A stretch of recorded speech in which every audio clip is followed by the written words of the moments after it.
Turabasuhuje mwese abakunzi b'umusaraba wa Yesu Kristo, namwe abakunzi ba Hope Family Ministries aho muherereye hose ku isi mu mpande zitandukanye, tubahaye ikaze mu ijambo ry'Imana.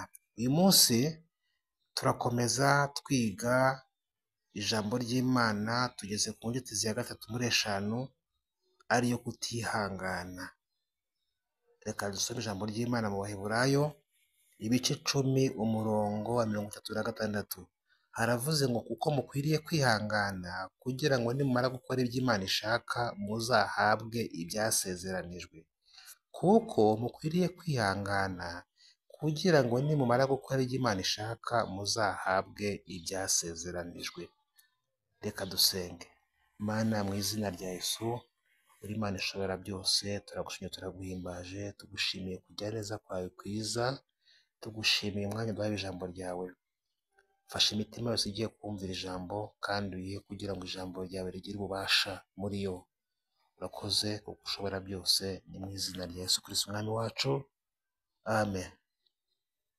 Amazina ni Gaston Prince, ni umuvugabutumwa, mfite umufasha ndetse n'abana. Uyu munsi tugiye kuganira ku nyigisho ya gatatu cyangwa se inzitizi ya gatatu muri eshanu zituma amasengesho adasubizwa. Iyo nzitizi ya gatatu niyo kutihangana. Ubundi ijambo kutihangana ni ijambo rijyana no kurambirwa. Gusa hari igihe umuntu arambirwa nyamara igisubizo cy'ibyo yasengeye byari bigeze hafi, cyangwa se ibisubizo by'ibyo wasengeye byari bigiye kukugeraho, ariko wowe ukarambirwa byari bikugezeho. Abantu benshi bananiye kwihangana cyane kugeza n'ubwo, kandi iyo urebye neza usanga abantu benshi bagiye bananirwa kwihangana burya babaga banarambiwe. Mu gihe cyose warambiwe iteka ryose uhita ugaragaza kutihangana. Kandi iyo umuntu wese asaba ikintu icyo ari cyo cyose aba asabwa kwihangana ndetse no gutegereza, kuko ntabwo wikoreramo, urimo urasaba. Kandi muzirikane yuko ushaka serivisi iyo ari yo yose agomba kuba afite ibyo yujuje, cyangwa se agomba kuba yujuje ibisabwa. Burya n'imbere y'Imana nabyo ni uko, ugomba kuba ufite ibintu wujuje kugira ngo ugire ibyo uhabwa. Niba ugiye gusenga Imana cyangwa ugiye kuyisaba, ugomba kumenya ko ugiye guhagarara cyangwa se ugiye kubwira umwami w'abami, nyir'ibiremwa, ushobora byose. Niyo mpamvu ugomba kwitwararika mu isengesho usenga. Ntabwo utegeka, ahubwo uriyoroshya, kuko ntawe ujya imbere y'abakomeye ngo yikomeze.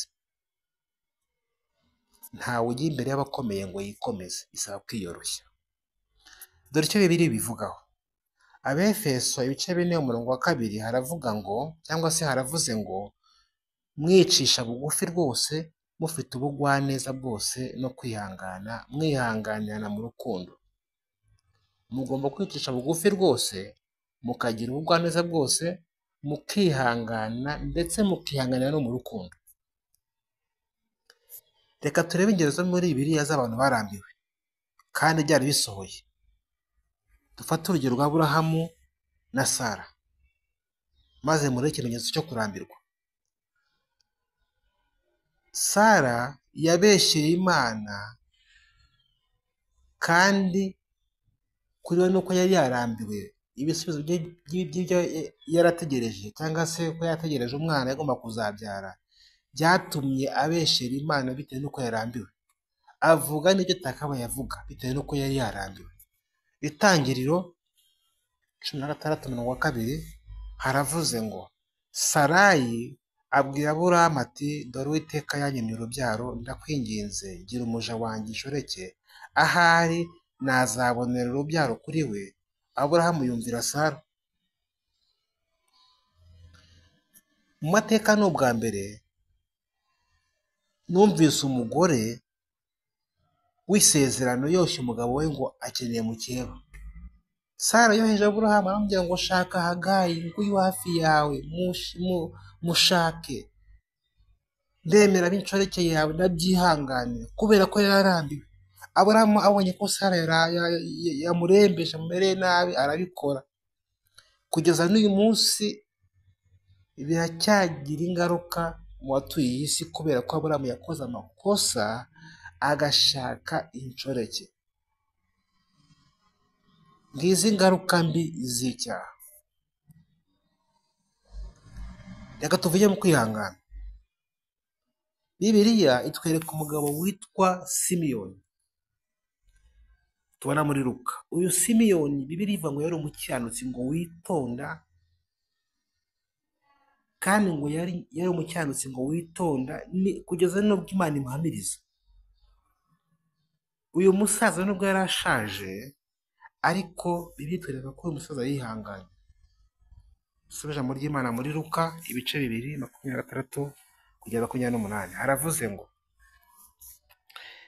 yari yarahanuriwe n'Umwuka Wera ko atazapfa atarabona Kristo w'Umwami Imana. 27.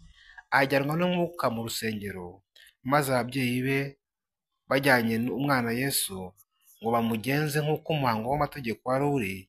28. Simiyoni aramuterura ashimira Imana. Uyu musaza Simiyoni yategereje Imana arihangana. Ni urugero rwiza rwo kwihangana. Muri Bibiliya tubona ngo Simiyoni w'uyu musaza wihanganye kugeza abonye Yesu, kandi kuko kwihangana kwe kwatumye koko abona Yesu Kristo. Amaze kubona Yesu Kristo, igihe cye cyo kwa mwisi kirarangira, umusaza Simiyoni arasaza. Ubundi ijambo kwihangana rijyana no gutegereza, kandi burya hategereza umuntu ufite ibyo yasabye. Nta muntu utegereza umuyaga. Umuntu wese ategereza bitewe n'uko hari ibyo yasabye. Nta muntu utegereza umuyaga. Igitangaje ni iki? Abantu bo muri iyi minsi bihangana ntabwo baba bategereje ibagirira umumaro.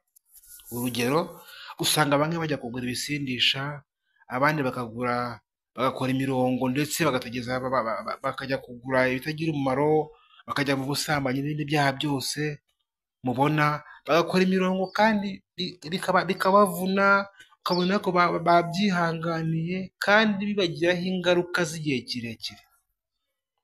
Gusa uyu munsi hari inama turi bubagire abo bose. Nawe hari inama turi bubagire uyu munsi mwese.